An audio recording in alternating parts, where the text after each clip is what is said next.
네, 앞장에서 1교시에서 그 오암 선생의 그 시집가는 딸에게 경계 삼으면 좋을 만한 글 6장, 20장 중에서 6가지를 공부했습니다. 부모님 섬기는 도리, 또 남편과의 관계, 또 시부모님 섬기는 도리, 또 형제, 친척과의 관계, 그 다음에 자식 잘 기르는 것까지 이렇게 공부했습니다. 이제 7장에서 보면은 제사 받드는 도리라 이렇게 되어 있는데, 제가 이렇게 상황에 따라서는 길게 문장을 갖다 쓰기도 하고, 물론 우리 교재에 실려 있는 내용입니다. 174쪽에 이제 7장이 나오는데, 꼭 필요한 항목이다 싶은 거는 책에 있는 대목을 몇 대목씩 이렇게 가져왔는데, 제 7장은 그냥 제목으로만 제가 이렇게 제시한 것은, 제사는 또 각 집안마다 또 풍습이 다르고, 또 교회는 교회 형식이 있고, 또 자기 집안에서 또 전통적인 방식이 있고, 그렇기 때문에 여기에서는 그냥 깨끗하게 정결하게 정성껏 하는 것이 중요하다. 그래서 저는 제사라는 것은 돌아가신, 예를 들면은 아버지가 돌아가신 날인데 아들 딸들이 전혀 기억하지 않을 수는 없잖아요. 그런 날이 됐을 때 정말 아버지를 생각하는 마음, 그래서 각자의 방식대로 뭐 추도 예배, 추모식 이렇게 할 수도 있고, 또 식구들 모여서 음식을 또 나누어 들 수도 있고, 그러니까 형식에 저는 구애받지 말라고 말씀을 드리고 싶습니다. 그래서 정말 돌아가신 분이 아이스크림 좋아하셨으면 아버지가 참 좋아하셨던 아이스크림 하나 놓고도 충분히 회상할 수 있는 거예요. 바나나 놓고도 할 수 있고, 그래서 그런 물 한 잔 놓고도 할 수 있듯이 너무나 형식에 구애받지 않는 거. 저는 우리 학교, 제가 명지 전문대 교수 근무하면서 6년 동안 또 방송국장 신문사 주간 했는데, 학생들하고 종강하고 또 이제 그 MT 수련회를 갔어요. 그때는 이제 또 우리 뭐 가평도 가고 뭐 무슨 또 산도 가고 했는데, 또 어떻게 용케 서로 또 이제 이렇게 저렇게 뜻이 맞아서 돈을 모아서 이제 북경으로 우리 이제 간 적이 있어요. 근데 그때가 저는 개인적으로 시아버지 제사가 있는 있는 그때였어요. 그런데 제가 사회생활을 하는 사람의 시아버지 제사 지낸다고 그 출장을 안 갈 수가 없잖아요. 그래서 정말 지금도 그 잊혀지지 않는 한 장면이, 북경의 어느 호텔에서 저녁 때 물 한 잔 그냥 생수 한 컵 놓고는, 시아버지 제사죠. 아버님 저 학생들하고 여기 왔어요. 그래서 아버님 좋아하시는 무슨 두부 부침 이런 거 해서 올리지는 못하지만 제가 물 한 잔으로 아버지 생각합니다. 그리고 나머지 일정들 우리 학생들하고 무사히 잘 돌아갈 수 있게 아버지 도와주십시오. 이렇게 제가 제 나름대로 제사 형식을 저는 그렇게 했어요. 그래서 우리 제자들도 꼭 어떤 형식의 뭐 저처럼 하라는 거는 아니지만, 구애받지 말고 돌아가신 어머니, 아버지, 조상님들 생각하는 형식을 이제 나름대로 편하게, 불편하지 않게 그렇게 하시기 바랍니다. 다음 8장으로 가겠습니다. 8장은 손님 대접하는 도리. 우리가 그 사람 인간관계 살다 보면 어떠한 형태든지 친척도 손님일 수도 있고, 또 친구 손님도 올 수 있고, 어쨌든 손님이 오게 되죠. 그래서 손님이 왔을 때 어떻게 하느냐, 부디 손 대접, 손님 대접을 극진하게 하여라. 그러면서 요새의 부인네는 손이 왔다 하면 남편을 매우 나무라고, 남편이나 자식이나 어디 가서 잘 먹었다 하면 그는 기뻐하니. 저는 이 대목이 1600년대나 지금 2022년이나 조금 이런 분위기가 좀 약간 공감이 되는 것 같아서 저 혼자 엷은 미소가 지어져요.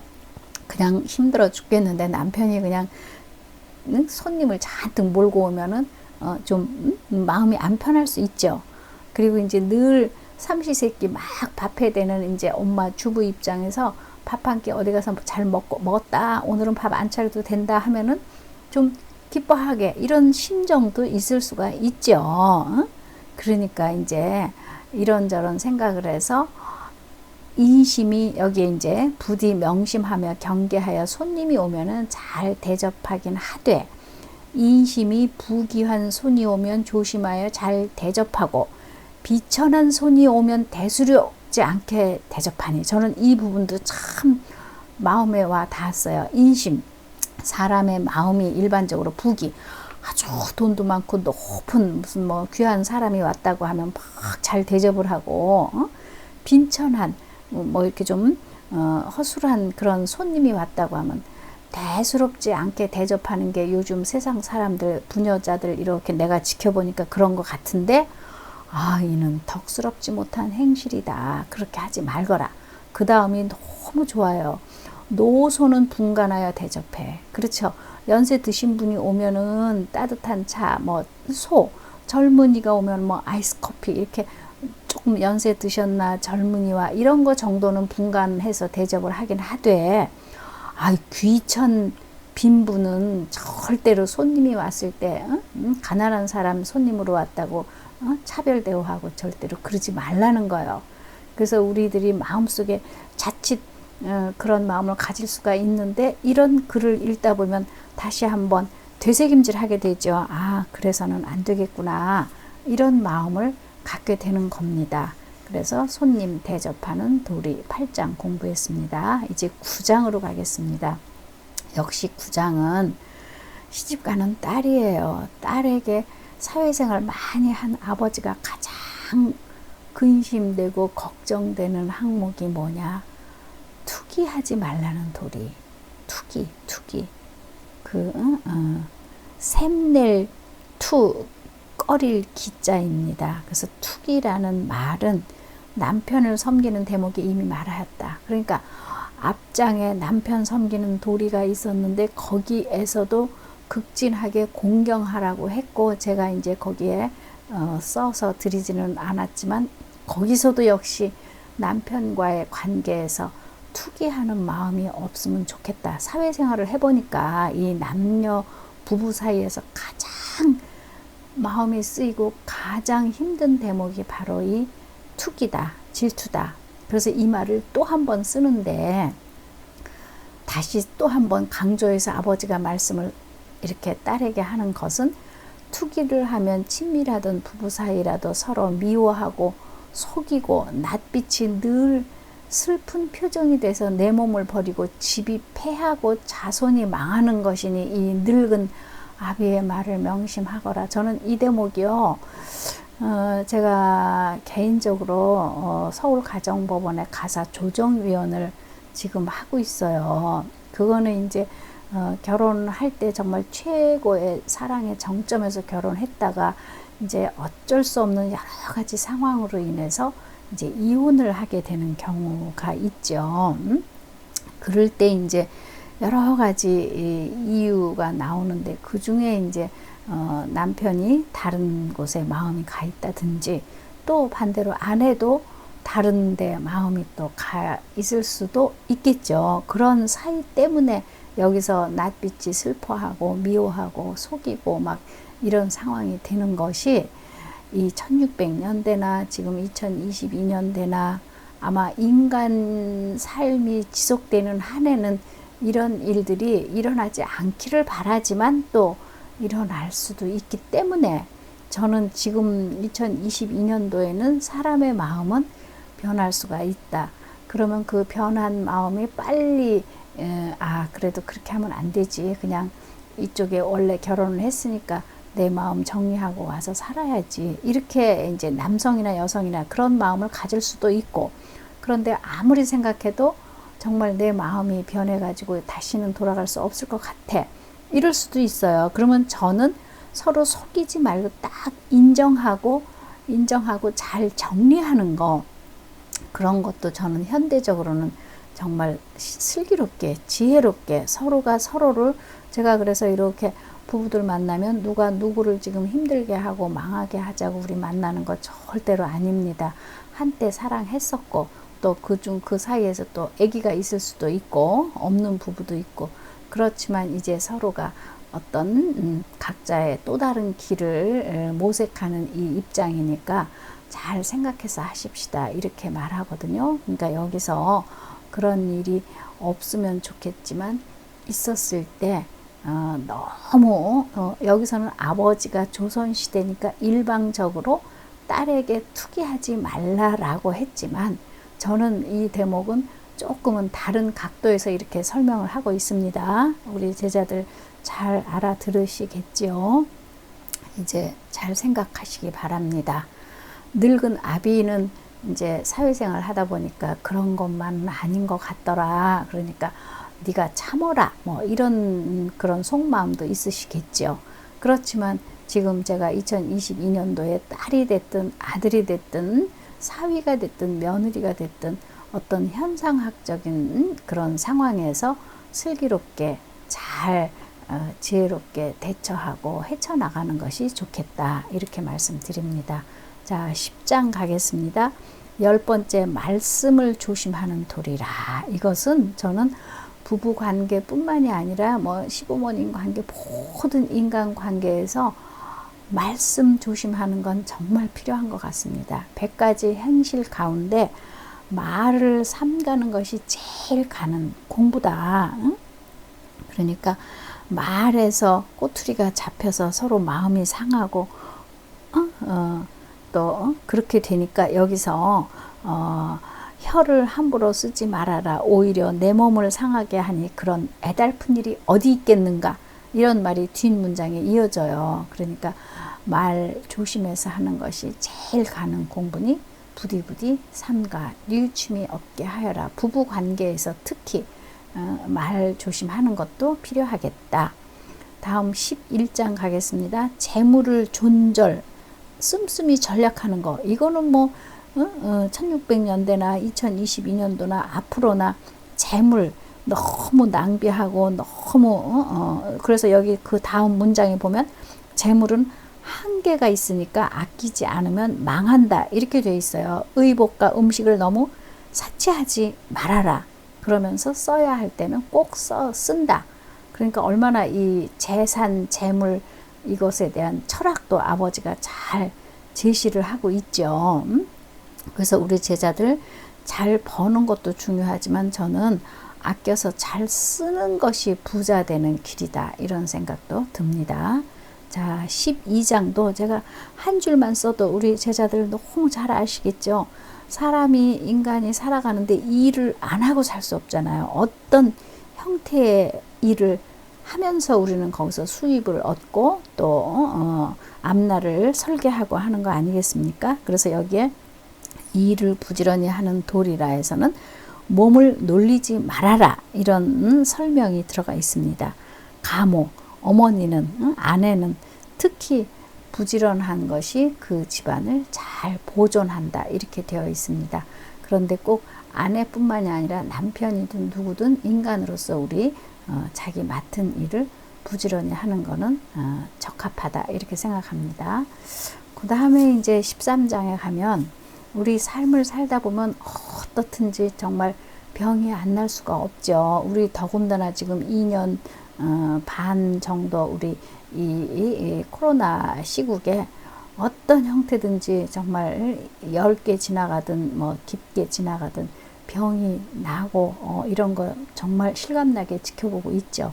그래서 세상 살아가는데 꼭 필요한 항목을 이 우암 선생이 또 하나하나 짚어주고 있습니다. 요거는 책에 이제 177쪽, 178쪽에 실려 있는 대목인데, 자, 병환 모시는 도리.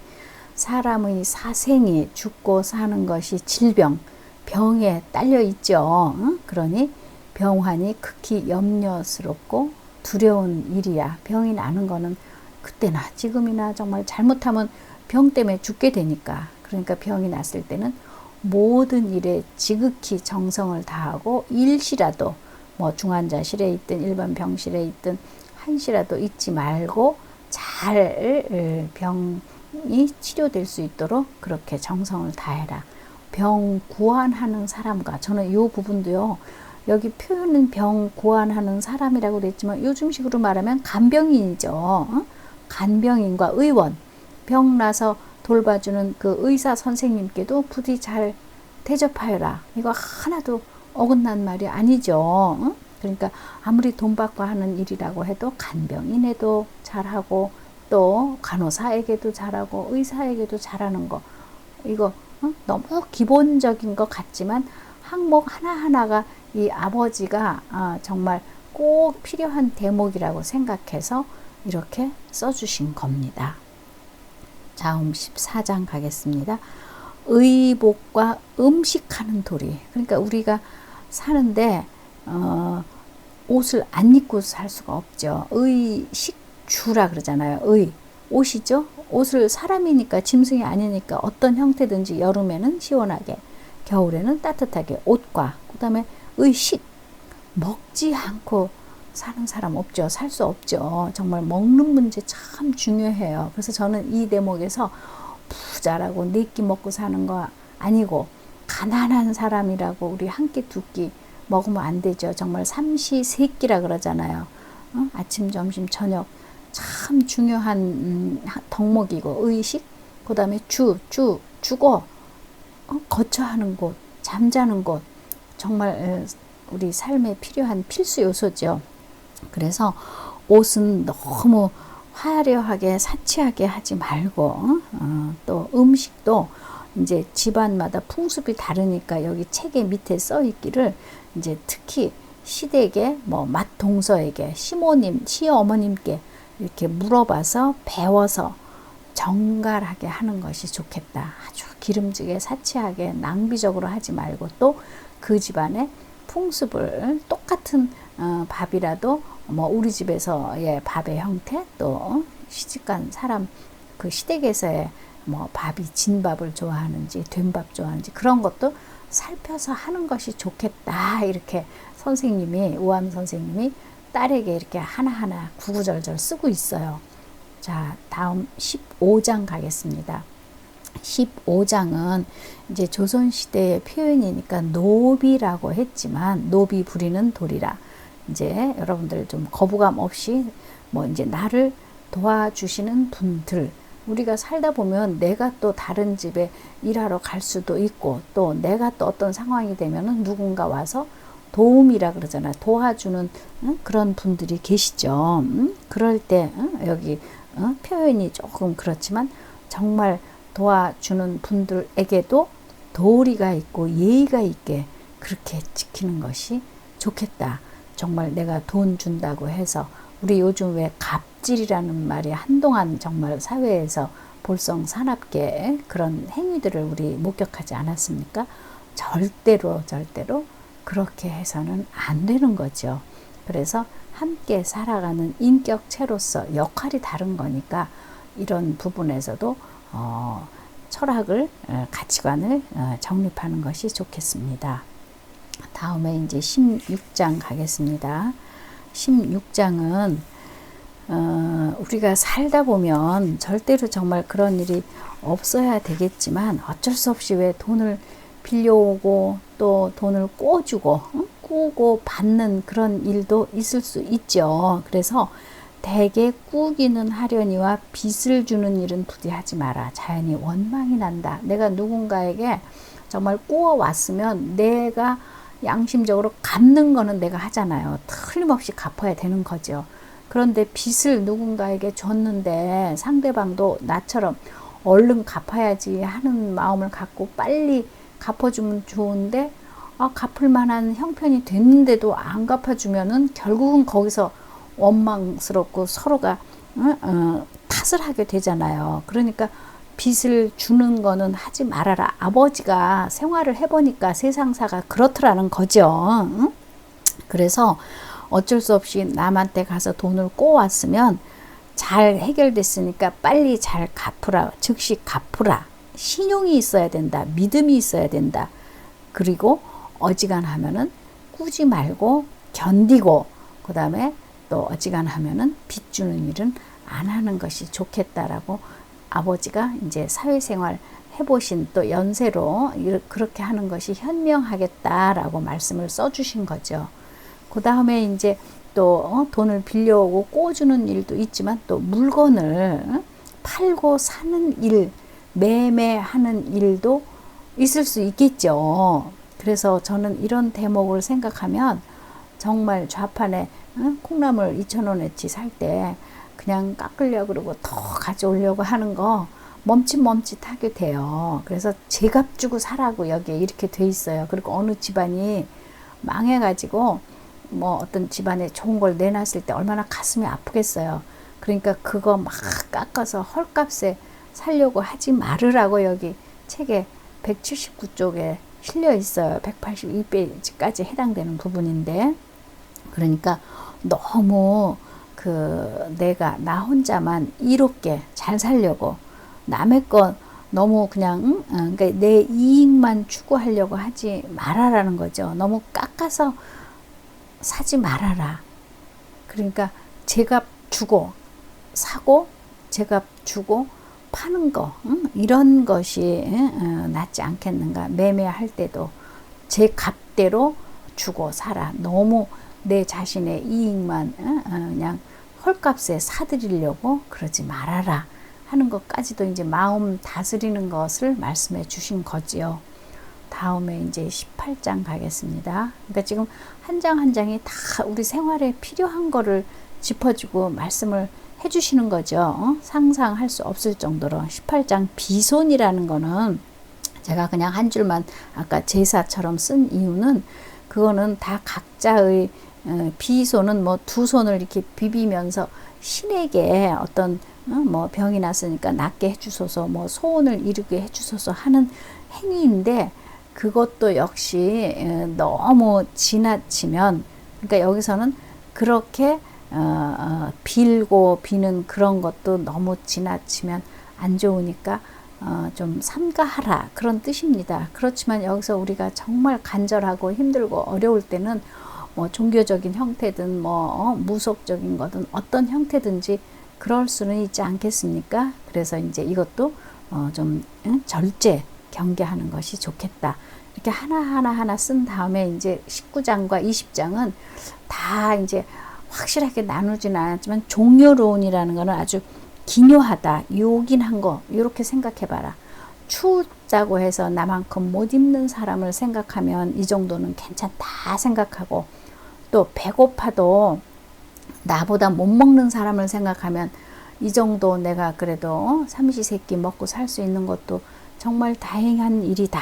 이런 생각을 하면 자연히 부족한 근심이 없을 것이다. 또 남에게 속을지언정 남을 속이지는 마라. 이런 것도 참 실천하기 어렵지만 차라리 내가 속는 것이 낫지, 내가 남을 속이려고 이렇게 저렇게 궁리하는 거 얼마나 힘듭니까?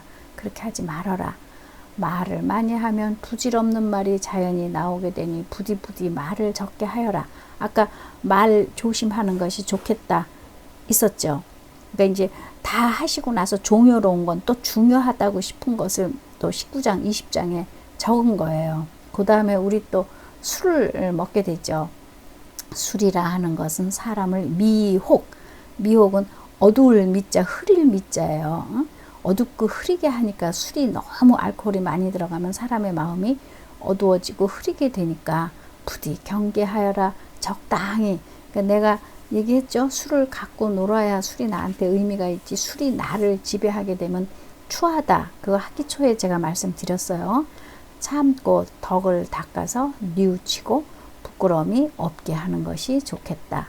그러면서 이제 마지막에 20장에 옛사람들의 이제 공부를 하신 분이니까 딸에게 착한 행실을 교훈으로 말씀 주신 것인데, 부모 병환이 계시어 맹종이라는 사람이 겨울에 대밭에 가서 우니, 부모님이 병이 너무 깊으신데 죽순을 드시고 싶어 하는 거예요. 근데 이 추운 겨울에 대나무 밭에 가서 죽순이 난리가 없는데 가서 너무 진정으로 비니까 죽순이 눈 속에서 나오고 감동시켰다는 거죠.